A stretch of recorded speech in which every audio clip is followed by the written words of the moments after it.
Hi കൂട്ടുകാരെ, പുതിയൊരു വീഡിയോയിലേക്ക് എല്ലാവർക്കും സ്വാഗതം. അങ്ങനെ അനുപമ രഘുവിനോട് തൻ്റെ വീടിൻ്റെ പ്രമാണം പണയം വെച്ചിട്ട് എന്തായാലും ഇനി ബിസിനസ് തുടങ്ങിയാന്ന് പറയാണല്ലോ. അത് കേൾക്കുന്ന രഘു പറയാണ്, അങ്ങനെയൊന്നും ബിസിനസ് തുടങ്ങിയാൽ അത് രക്ഷപ്പെടുന്നു പറയാൻ പറ്റില്ല. ബിസിനസ് എന്ന കാര്യം അങ്ങനെയാണ്, ചിലപ്പോൾ വിജയിക്കും ചിലപ്പോൾ തോൽവി വരും. അതുകൊണ്ട് തന്നെ അങ്ങനെ തുടങ്ങിക്കഴിഞ്ഞാൽ വീടും പോവും, പിന്നീട് പൈസയും പോവും, പ്രമാണവും ഒക്കെ നഷ്ടപ്പെടും. അതുകൊണ്ട് തന്നെ എനിക്ക് നിന്നോട് പറയാനുള്ളത് എന്ന് പറയാനേട്ടാ. അപ്പോഴേക്കും ആ ഒരു പ്രതീക്ഷയെ നഷ്ടപ്പെട്ട അനുപമയോട് അമ്പിളി പറയണേ, അത് നീ ഞങ്ങൾക്ക് വീട് തന്ന് സഹായിക്കാൻ നീ പറഞ്ഞാൽ അനുവിൻ്റെ മനസ്സ് പറയാതിരിക്കാൻ വയ്യ. അത്രയും നല്ലൊരു മനസ്സാണ് നിൻ്റെ. പിന്നെ ഞാനൊരു വേറൊരു കാര്യം പറയട്ടെ, നീ ഈ വീട് എന്തായാലും പണയം വെച്ച് ഞങ്ങൾക്ക് തരണ്ട. പക്ഷേ നീ ഇന്ദ്രൻ്റെ കൈകളിൽ നിന്ന് ആ കട വാങ്ങാമെന്ന് പറഞ്ഞല്ലോ, ആ കട ഞങ്ങൾക്ക് എന്തായാലും നീ തരുമോ എന്ന് ചോദിക്കുകയാണ് കേട്ടോ. അല്ല സോറി, നീ ആ കട വിറ്റിട്ട് ഞങ്ങൾക്ക് പൈസ തരുമോ എന്ന് ചോദിക്കുകയാണ് കേട്ടോ. അത് കേൾക്കുന്ന അനുപം എന്തിനാ ആ കട പുറത്തൊരാൾക്ക് വിൽക്കണം? അത് ദാസങ്കളിന് ഇഷ്ടപ്പെടില്ല. ദാസങ്കൾ എനിക്ക് സമ്മാനമായി തന്ന കടയാണ്, അതുകൊണ്ട് തന്നെ ദാസങ്കളിന് അത് ഇഷ്ടപ്പെടില്ല. രഘുവേട്ടൻ ആ കട എടുത്തോട്ടെ എന്ന പ്രശ്നം തീരുന്നല്ലോ. ഇത് കേൾക്കുന്ന അമ്പിളിക്ക് പറയാൻ വാക്കുകളില്ല. നീ ഇത്രയും നല്ല സന്മനസ്സുള്ള ആളാണെന്ന് ഞാൻ അറിഞ്ഞില്ല.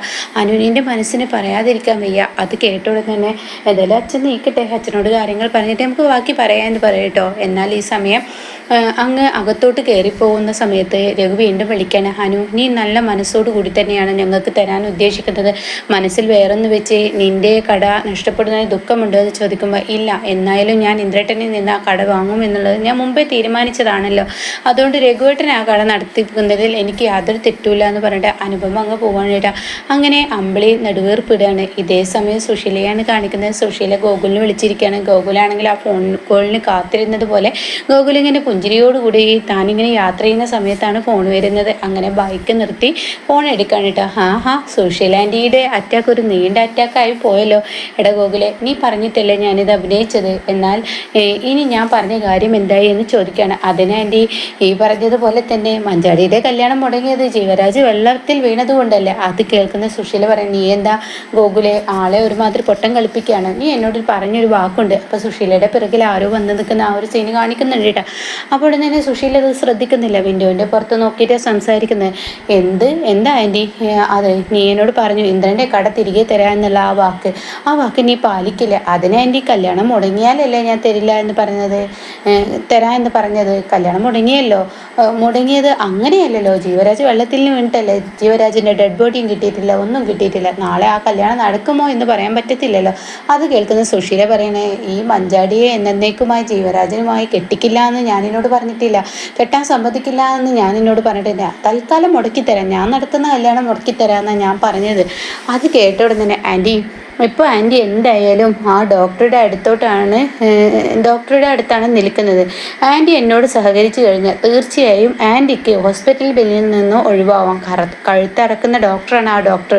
ആ ഡോക്ടർ 3-4 ദിവസം ആൻറ്റിയെ തീറ്റിപ്പറ്റിയത് വെറുതെ ഒന്നല്ല. അതുകൊണ്ട് ഹോസ്പിറ്റൽ ബില്ല് ഞാൻ അടയ്ക്കണോ അതോ ആൻറ്റി എന്നോട് ഉടക്കാനാണോ ലക്ഷ്യമെന്ന് ചോദിക്കുമ്പോൾ, നീ സുശീലയോടാണ് കളിച്ചിരിക്കുന്നത്, വെറുതെ എന്നോട് കളിക്കാൻ നിൽക്കുന്ന. കളി പഠിപ്പിക്കും. ആൻറ്റിയെ ഞാൻ കുറേ കണ്ടതാണ്, അതുകൊണ്ട് ഞാൻ പറയുന്നത് ആൻറ്റി കേൾക്കുന്നുണ്ടോ?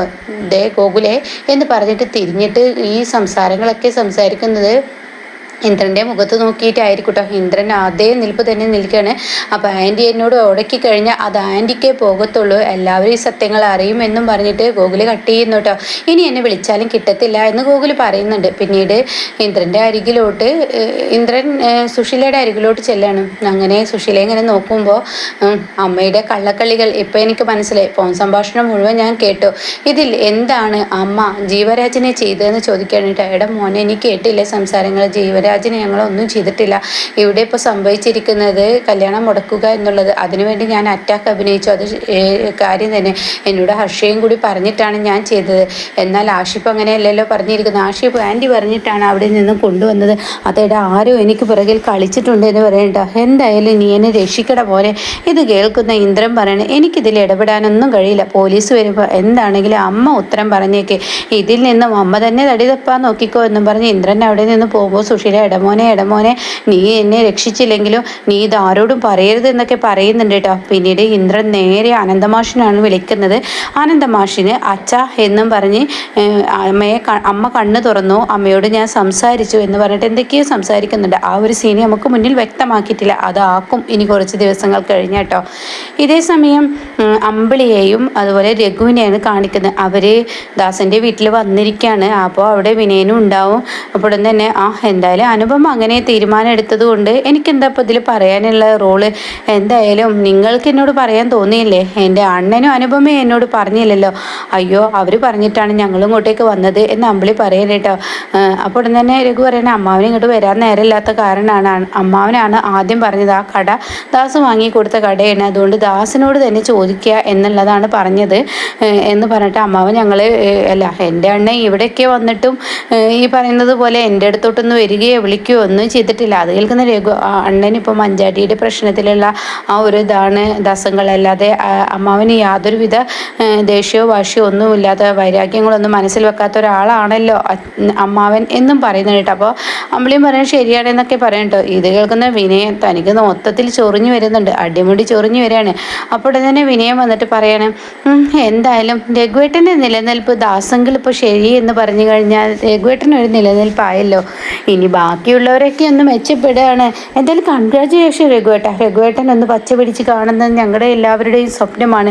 രഘുവേട്ടൻ ഒന്ന് നീന്തി കയറട്ടെ എന്നും പറഞ്ഞിട്ട് അവിടെ നിന്നിങ്ങനെ വലിയ തള്ളൊക്കെ തള്ളാണ് കേട്ടോ. മനസ്സിൽ നിറച്ച് കുശുമ്പുമായിട്ടാണ് വിനയൻ അത് പറയുന്നത്.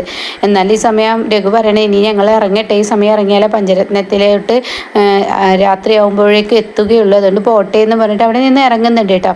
പിന്നീട് വിനയൻ നേരെ ചീനുവിനോട് കാര്യങ്ങൾ പറയാണ്.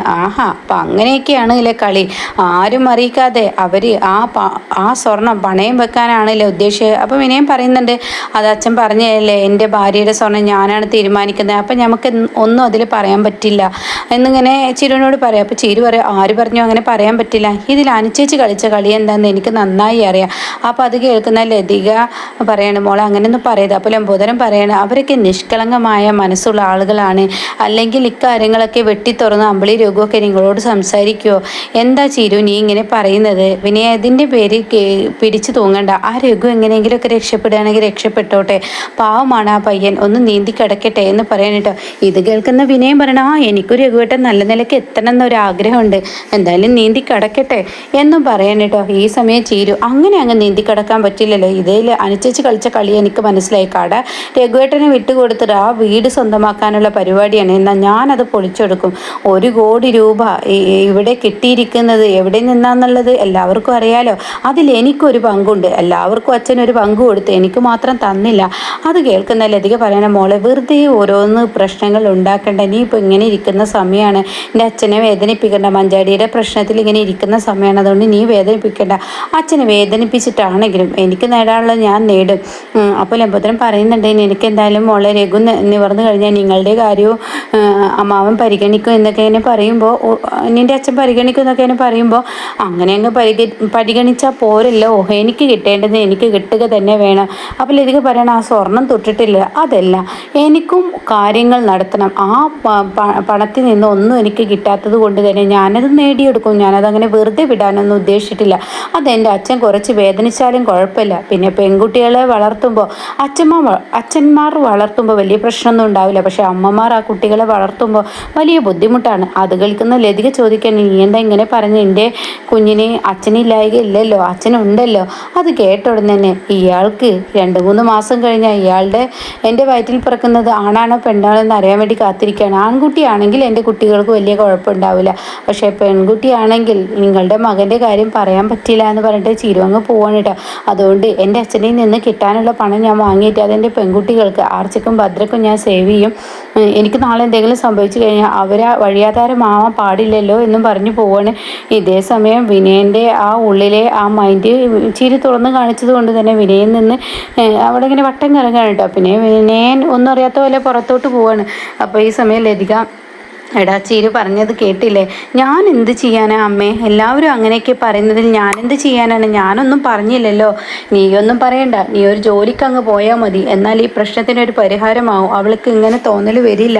എന്തായാലും അമ്മേ, എൻ്റെ പ്രശ്നത്തിന് ഒരു 3 മാസം കഴിഞ്ഞ ഒരു പ്രതിസന്ധികളിൽ നിന്ന് കയറും എന്നൊക്കെ അങ്ങനെ പറയാണ് വിനയൻ.